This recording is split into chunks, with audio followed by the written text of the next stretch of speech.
Meus irmãos, minhas irmãs, saudações em Cristo Jesus. Eu quero falar-lhes nesse instante sobre o tema santidade profissional. Mateus capítulo 25, versículo número 12, a Bíblia diz: E ele respondendo disse: Em verdade vos digo, não vos conheço.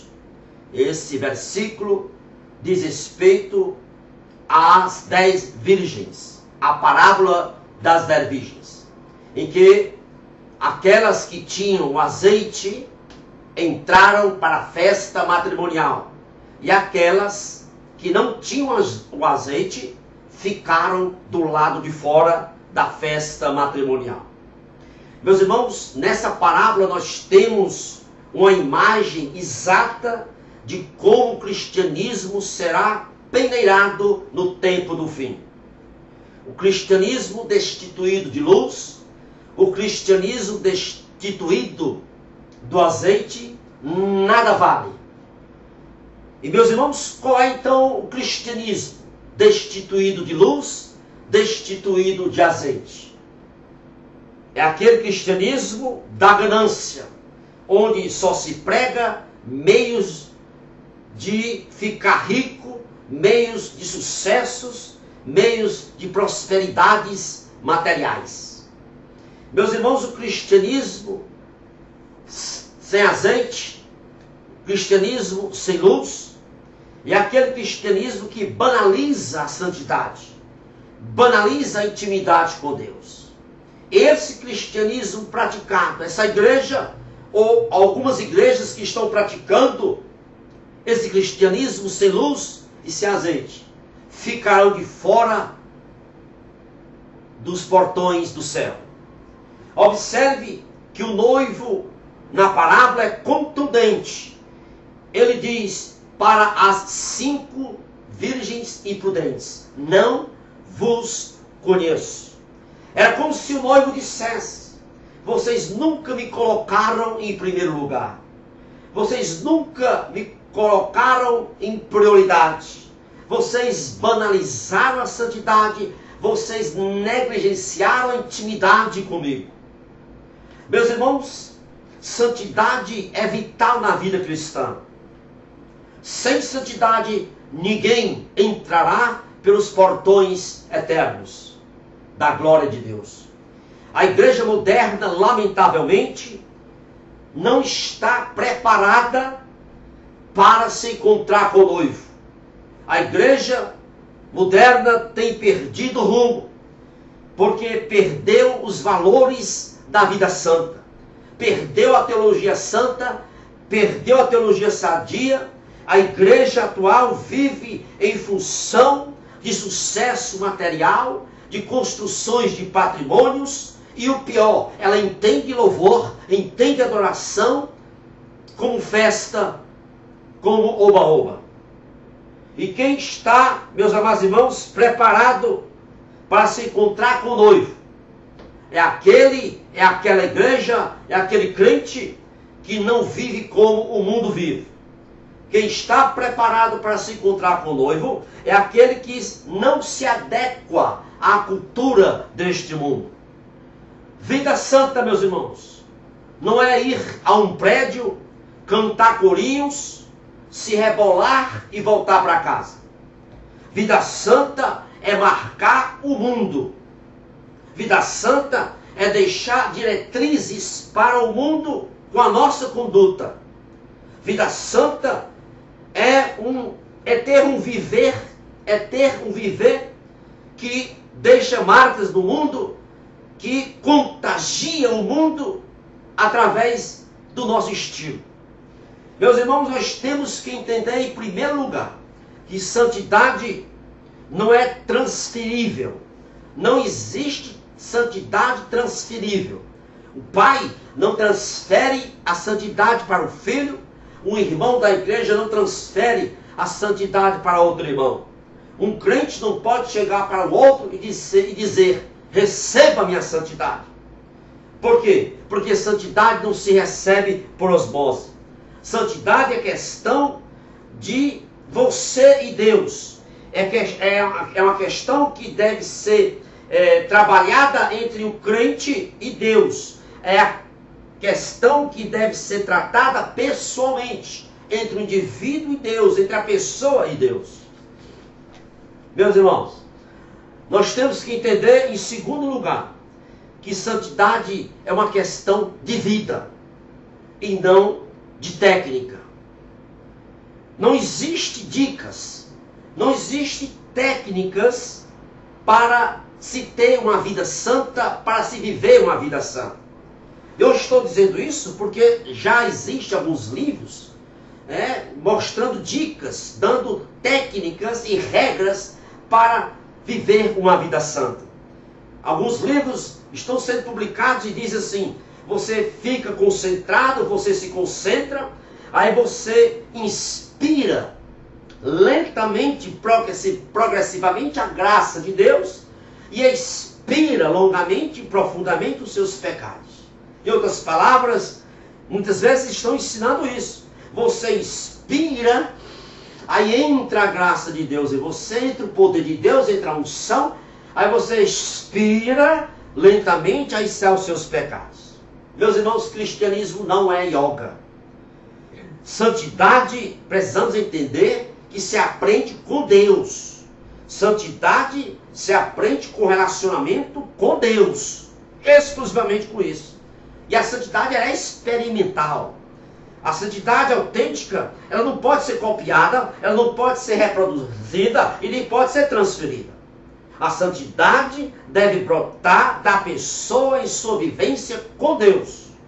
Então, ser santo não é olhar de cima para baixo.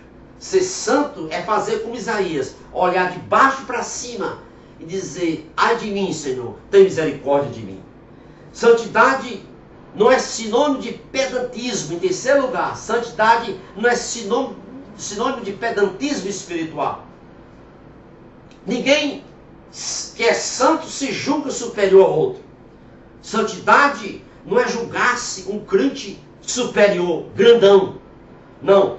A santidade não comunga com a síndrome de Simão o Mágico. Em Atos, a Bíblia diz que esse cidadão, Simão o Mágico, presumia-se grande personagem.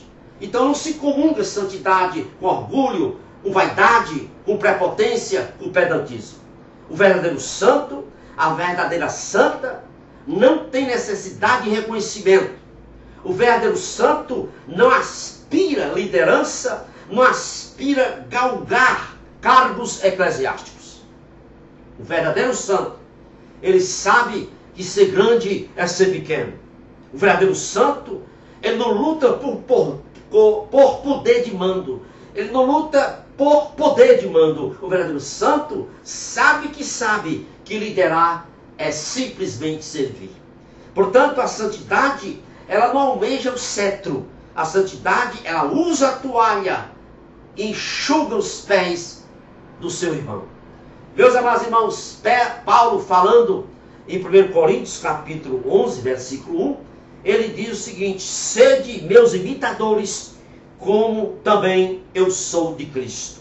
Portanto, santidade é um chamado a imitar a Cristo, é ser semelhante a Cristo. Imitadores é um substantivo que vem do verbo grego mimetai, daí a palavra mimetismo, quer dizer, tomar a situação do ambiente. Quer dizer, mimetismo significa assumir o ambiente. Então Paulo, ele queria mimetizar a Cristo, ou seja, ele queria ter o caráter de Cristo, assumir o caráter de Cristo. Isso é que é santidade. Há pessoas que pensam que santidade é fazer uma série de atitudes, como por exemplo, orar, ler a Bíblia, cantar na igreja, ouvir músicas evangélicas, participar de obras sociais. Essas coisas são boas, até salutar essas coisas e deve ser cultivada. Mas essas coisas não são a essência da santidade. As pessoas podem fazer tudo isso e não estar preparada para se encontrar com o noivo. Sabe por quê? Porque santidade não pode ser restringida a momentos. Santidade não se mensura por momentos. Santidade dentro da igreja, divorciada da vida diária, da vida cotidiana, é hipocrisia. Então, santidade não são atitudes, não são atividades. Santidade, antes de tudo, é estilo de vida. Atitudes, atividades, não são termômetros da santidade. O santo de Deus, a santa de Deus, faz atividades. Ela faz atitudes, mas ela faz atitudes motivadas pelo relacionamento, pela intimidade que tem com Deus. Então, ninguém pode dizer, não, eu vou ser santo, eu vou cultivar a santidade para receber bênção de Deus. Já vi alguém dizer isso. Irmão, seja santo que você receberá a bênção. Isso é uma motivação errada. Nós devemos ser santo porque devemos ir para o céu. E não porque vai receber bênçãos materiais, por exemplo. Então, é preciso entender que nós devemos ter uma visão correta de santidade. Santidade é ver-se como servo e buscar sempre glorificar a Deus. Deus, irmãos, escute bem, não existe para nos tornar felizes. Não. Nós existimos para glorificá-lo, adorá-lo. Então, a verdadeira postura da santidade é mais Deus e menos eu. Mais Deus e menos eu. Mais Deus e menos eu. E nós devemos ter cuidado com a chamada santidade profissional, que eu chamo de santidade profissional. Nós precisamos compreender corretamente a onipresença de Deus. Se nós compreendermos corretamente a onipresença de Deus, toda a terra se tornaria um templo. Se compreendermos corretamente a onipresença de Deus, seremos santos em toda parte. Seremos santos no lar, seremos santos no trabalho, dentro do ônibus, no restaurante, dirigindo o nosso automóvel no trânsito. Então, é preciso entender que santidade não se manifesta só no culto. A santidade verdadeira não se manifesta só no culto, não se manifesta quando se veste uma indumentária para se cantar no coral. Santidade não é momentânea naquele instante do culto em que você está cantando ou ofertando. Não se mede santidade por aí. Santidade é estilo de vida. Santidade verdadeira é uma atitude diante do sagrado, diante do divino. Se entendermos santidade como tendo consciência da presença de Deus, nós não teremos uma santidade profissional. Porque nós seremos santos em qualquer canto. Quem pode se esquecer de Abraão? Pode se falar muito de Abraão, mas uma coisa que me impressiona em Abraão é exatamente a sua visão da presença de Deus a toda hora, ali na sua vida, na sua presença ao seu lado. Aonde Abraão andava, ele edificava um altar e uma tenda, um altar e uma tenda, um altar para glorificar a Deus, uma tenda para ele descansar. Meus amados irmãos e minhas irmãs, é importante que o autor de Hebreus, ao iniciar sua fala a respeito de Abraão, ele diz, quando chamado, obedeceu. Então uma vida santa é uma vida de obediência ao Senhor.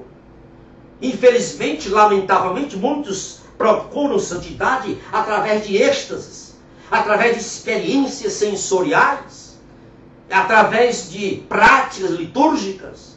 Mas a verdadeira santidade é obediência a Deus, é dar prioridade a Deus, é deixar Deus ser o primeiro na nossa vida.